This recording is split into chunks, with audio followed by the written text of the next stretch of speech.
Hey everybody, hope everybody's doing well. Well, from the video you'll see here I did some jerky.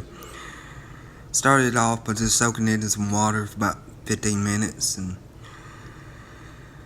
after that I took it out, washed the meat off, and then did pretty simple marinade, see, with the teriyaki and then the hamburger seasoning, then I just let it sit overnight.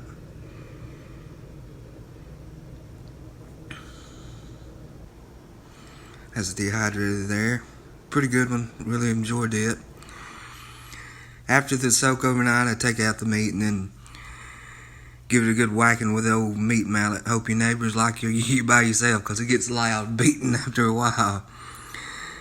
Then after that, I just roll it in the marinate a little bit more, and then it's just in the dehydrator it goes.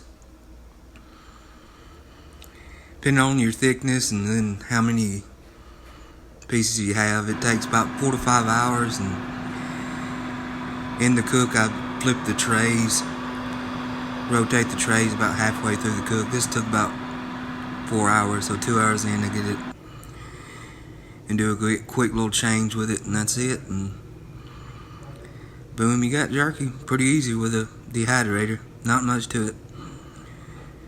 Anyways, hope y'all enjoyed that, and love y'all, and y'all have a good day.